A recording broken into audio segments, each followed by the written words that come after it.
Hey guys, welcome to this week's podcast episode.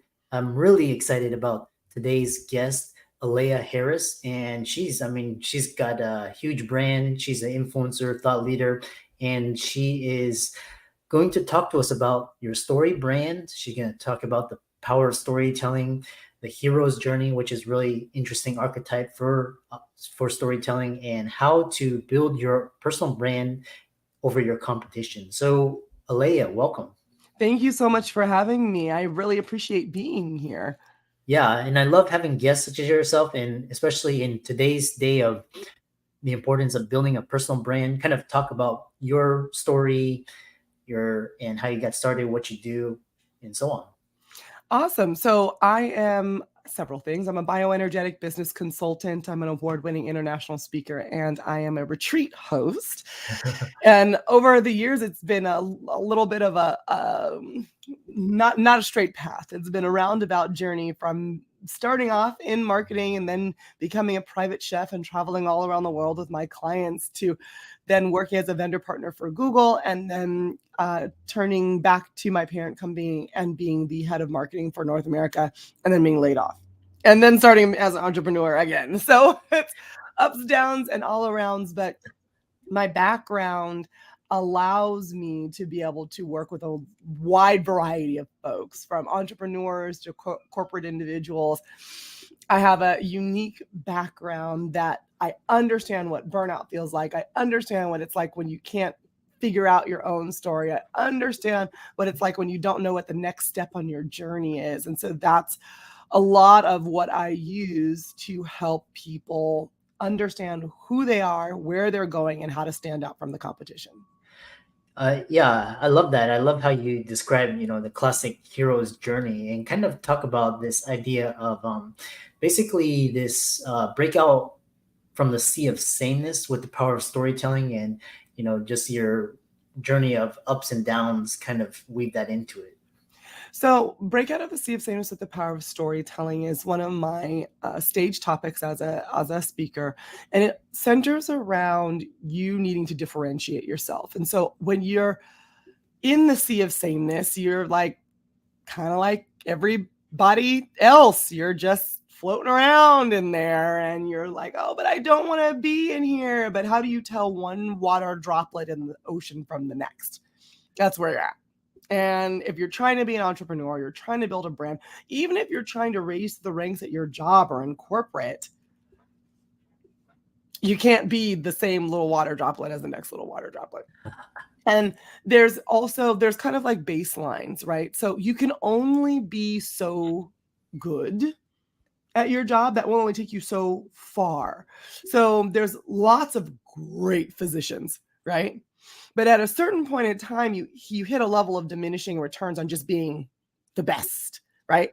That's when you need to start branding yourself as something else. I'm the best. That's why I'm even talking to you. But there's of the 10 other people who are also the best. What else you got?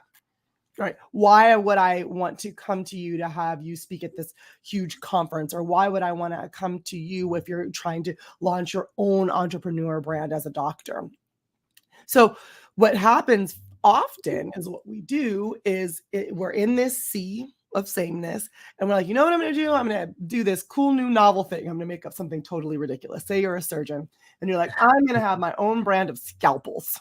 That's what I'm going to do. I'm going to use this fancy scalpel. All my scalpels will be, I don't know, pink, right? And so you're like, that'll be my cool new thing. And I'm sure that there's some medical reason that you come up with why all the scalpels need to be pink. And you become the pink scalpel surgeon. Well, that's something really easy to replicate. Then somebody else goes, oh, I like that. I want to be a pink scalpel surgeon. Oh, I like that. And then all of a sudden now in operating rooms across America, we only use pink scalpels. What that does is that makes you are starting to pull away, starting to differentiate your water droplet from the others. But then all of a sudden, everybody else is using pink scalpels. So now you're back in the sea of sameness. And it's not a sea then at that point in time. You realize that this is cyclical. You do a little bit better, then somebody else does better. Then they do a little bit, you do a little bit better than somebody else does better. Then you try to do different and they take your different. And it's a cycle over and over and over. In order to get out of that cycle, you need to realize that what actually is different that no one can take away from you is your story. And that, Christopher, is where the hero's journey comes in, because you have to understand what your hero's journey has been and how it's made you unique up until this point. Because you can't steal that. It's not a pink scalpel. Your life experience, your lived experience, the lessons that you have are theft proof. And that's what allows you to be differentiated from everybody else. The hero's journey, for those of you, dear listeners, who don't know, is a journey that is not something that's been made up. There's not some old guy who sat with an old book and was like, this is what the hero journey is. Actually, it was an old guy who sat with a book, but he paid attention and wrote down everybody else's experiences. He didn't make it up. And that old guy, his name is Joseph Campbell. And he went around and did basically an anthropological study across distance and across cultures of how people communicated, how people told stories, how people told histories, and they all followed the same pattern, which we now know as the hero's journey. You have a hero who starts off, everything is, I'm good, I'm fine, I'm good. And then something happens. Like, whoa. And it shakes them off. And then they're like, ooh, but I have to change now what I'm doing. I have to move forward from here, but I don't want to. I need some help. They meet a guy. We call them the guide and a mentor. They meet a guy. The guide has a plan. That plan takes them through the trials and tribulations that they need to overcome because of whatever happened. And they're learning and they're growing in the process. And then they come back into a sense of normalcy, better, changed, reformed, better. All of those lovely things. Yeah? Yeah. That's the hero's journey. Yeah. So if you know your own hero's journey and you can talk about it to others, then all of a sudden people are paying more attention. You're standing out on something that is solid, and you're no longer participating in that cycle of sameness. Yeah.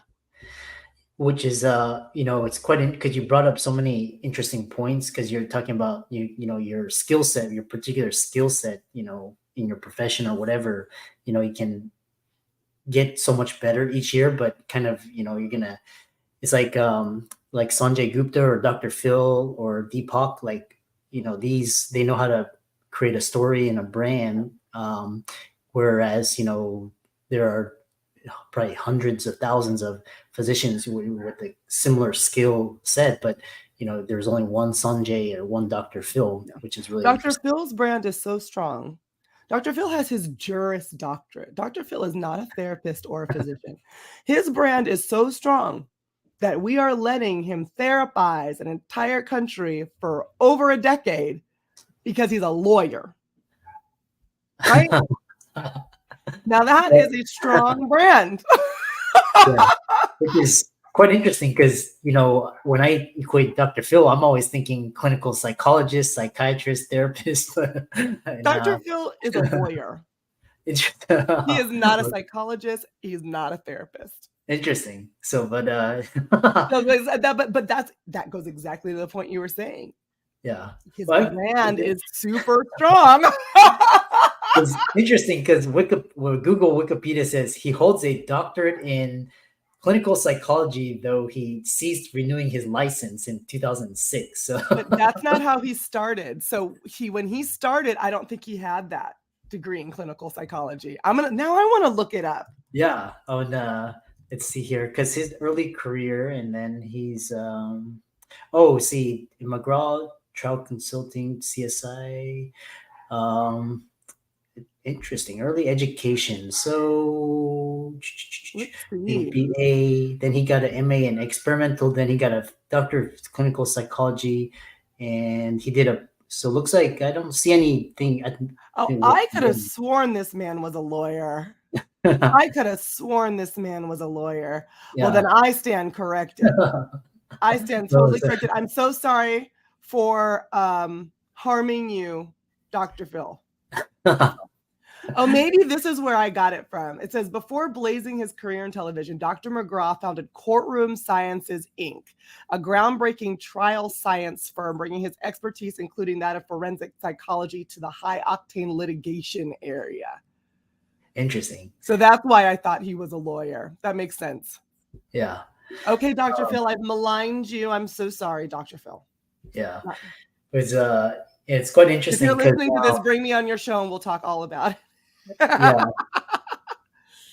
it was quite interesting because in physicians, like physician coaching, and there's like in the beginning it was like physician coaching, and then it was like real estate, and like and it basically became super saturated. So this idea of the hero's journey, that was one interesting. But then you also talked about vanquish the villains on your entrepreneur hero's journey, and what's stopping you from reaching your business happily ever after.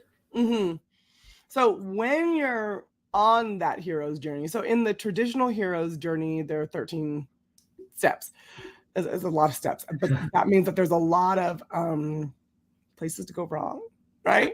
There's a lot of things that stop you as you're moving forward on that path. So, and most of them, with love, come from you, right?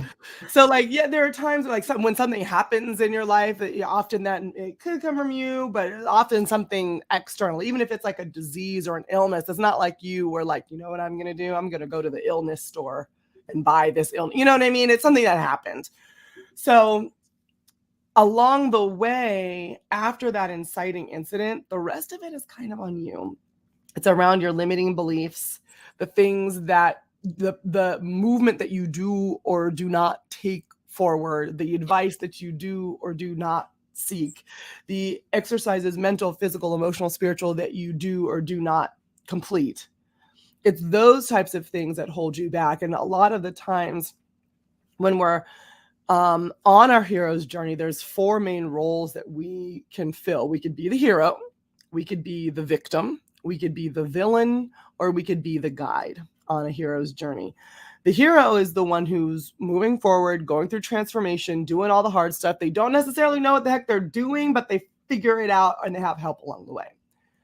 The victim's role in a hero's journey is only to make the hero look good. Like think of the classic like damsel in distress, right? The whole story is about the knight in shining armor going through all these things on his way to save the damsel. He saves the damsel from the tower, bada bing, bada boom, story's over, right? Nothing. All she is saved. She's the same person who never, tried to figure out how to climb down herself this whole time. You know what I mean? Like same damsel. There's no transformation that happens there. That's a victim.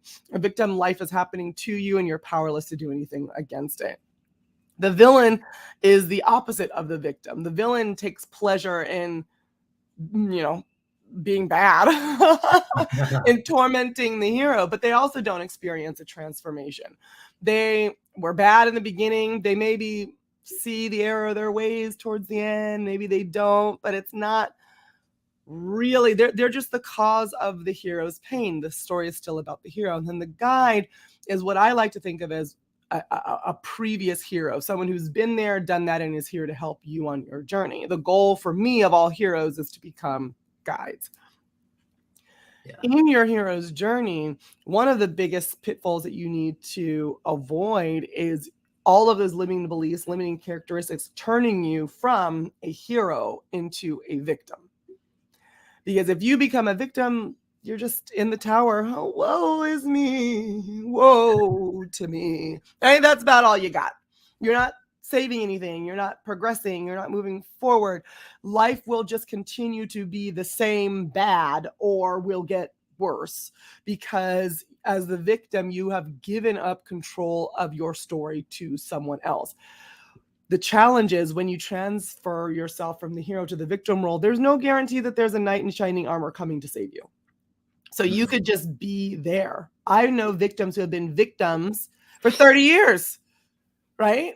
And no one's coming to save them. We often need to do the work or be open enough to hearing and getting feedback from people to translate from being that victim back into our own hero again, which happens when you realize that you have a purpose, that you have the ability to move, even if the steps are small, and you can see a vision at the end. You have a reason for being without moving, and then you see the goal of what moving will get you. And that's so exciting and enticing that you get yourself back into that hero role. Yeah. The other question is, I love this. Every hero's got, villains he's got to slay. And so, what, they create a story brand. We'll talk about, you're going to talk about the best ways to build a radically authentic story and stand out, and kind of talk about this from vision to victory, sparking your 5-year strategic plan's growth using bioenergetics. I've heard that term, but I've never heard it used in this context. So what does that mean? So bioenergetics is the study, detection, and correction of the energy systems that surround and permeate your physical body. So it's not, we're talking about things you cannot see. And I'm talking to physicians. So not your body. This is more metaphysical than physical, right? Yeah. So, but if I was talking to any physicians that have any background in like traditional Chinese medicine, then you probably will pick up on this more easily. When you think of energy systems and energy fields and energy flow, the most accessible thing for most people is thinking of your meridian system in traditional Chinese medicine. And you go and you do acupuncture, for example, right? They're activating certain points in different meridians in your body in order to get energy to flow from that is stuck, to continue to flow, to help reduce disease, depression, anxiety, all of the things that are causing you harm in your life.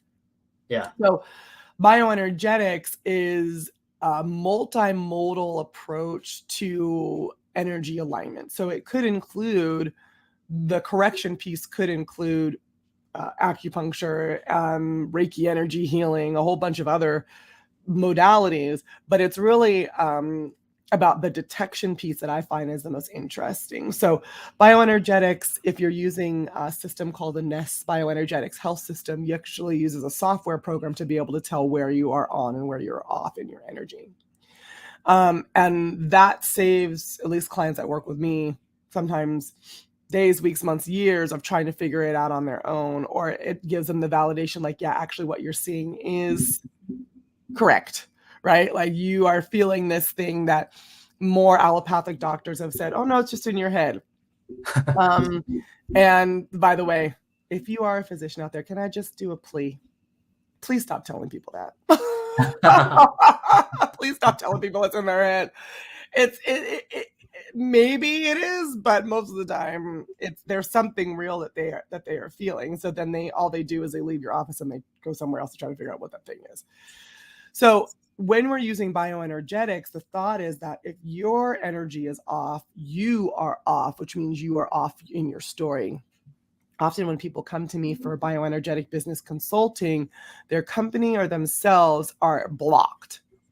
So if you think of a clogged artery, they are about to have a heart attack or a stroke, right? Because the energy is not flowing properly. And so what we do is we rectify that so they can get out of victimhood, get out of villainhood, because you can turn into any of the roles, right? So villains also are the ones who go and attack themselves and others. So it depends on if you're not on your correct hero's path. There's a lot of wonky things that can go wrong. And when you are trying to do strategic planning, like you brought up, and you're doing it from a place of you're not aligned, you don't know what the heck is going on, you're going to create a strategic plan that nobody wants. Or you're going to say, I am strategic planning because I am a big bad business owner, and these are all of the business word gobbledygook that I've been told to use. And you start throwing like MBA word salad at the strategic plan. You end up with this like 70-page long document that means absolutely nothing. It took you months and months to put together with you and your team, and you're never going to use it again. Instead, if you are in alignment, a good strategic plan is no more than 10 pages, right? And you have your financials in there, you have the step-by-step of where to go, but you also are including it in a story. You're using the hero's journey. Where are we now? What is calling us into action? What is that thing that we cannot ignore that is making us realize we have to move from here? What is that guiding light that is pulling us forward, that no matter what, we are going to save this damsel because we love her so much, right? What does that look like? Tell the strategic plan in a story that everybody knows. And then in your meetings, you go back and you say, well, it's the end of the first quarter. It seems like we finally get to turn on the page 2 in the story because we have conquered this first step that we put together, right? That's how you should do strategic planning that gets everybody on board, your team, you, and actually something that you use as opposed to the MBA gobbledygook that is beautiful because it has graphs and they're color coded and on brand, but they're not actually going to help you make money 5 years from now. Yeah. Interesting. I like this idea of bioenergetics. And do people utilize bioenergetics? Is that through a coach? I know you talked about some modalities, but sounds like kind of the energies and kind of what you're focusing on and your vibrational levels. Is that fair? Or yeah. So you can work through. So there are bioenergetic wellness practitioners or health practitioners, and that's I have a certification in that. But then there's also, for the correction piece, it depends on, what you choose. You can use energetically charged water droplets like in pharmaceuticals. You could go and get Reiki energy healing. You could really go deep into a hypnotherapy breathwork practice. You could meditate. If you can meditate, a lot of people struggle with that as the first step. It's what everyone says, oh, you go meditate. And then they're sitting there and they're doing the thing. They're sitting there with their eyes closed, but really they're like trying to plan out their fantasy football league in their head. Like they're not really there meditating, right? Yeah. Even though meditation is fabulous. So I'll often, I start people not at straight meditation, but maybe with chantings, gives your brain something to focus on instead of trying to empty your mind, which is probably one of the most difficult things to do. All of those things, what done individually or collectively in a group setting with you and your team, can help you gain greater awareness and gain greater alignment so that you're building your strategic plans, your stories, your brand from a place of true authenticity rather than from all the other stuff, oh, I should do this, or I judge myself from doing that, or this person thinks that, I don't know if it's right, I'm just following this person because that's what they seem like they know what they're doing. I really don't, even though I seem like I do, right? Yeah. All of that stuff goes away, so you get down into the core of who you are, and then you can move forward with a plan that's based on a stronger foundation. Yeah, interesting.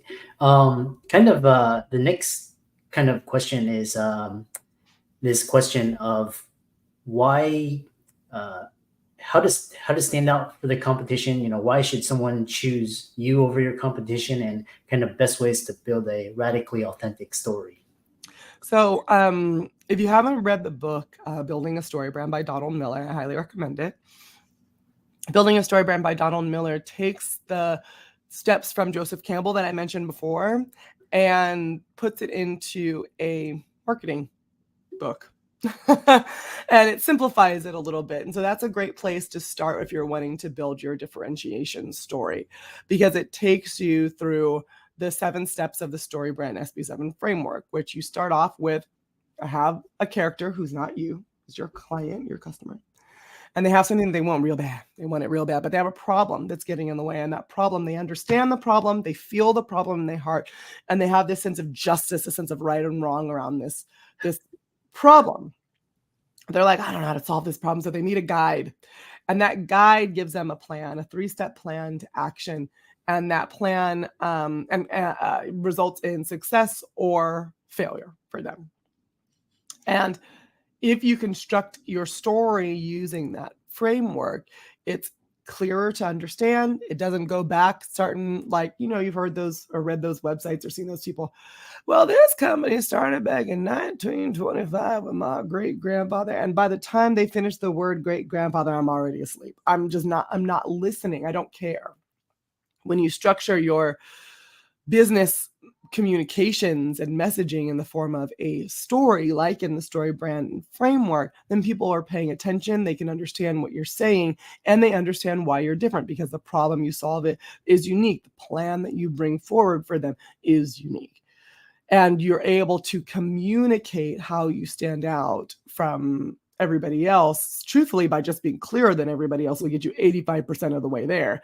And then using the power of story or narrative-based marketing will help you get the rest of the way.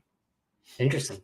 How can people contact you, follow you, reach out to you, etc.? Absolutely. So you can, my website, my primary website where you can get to all the other websites is aleyaharris.com, ALEYAHARRIS.com. And then you can also find me on Instagram and LinkedIn at the same, Aleya Harris. Yeah. And for all the audience out there, let's thank Aleya for coming on. Interesting conversation. All of our resources will be in the links and show notes. And thanks so much for coming on to the podcast. Thanks for having me.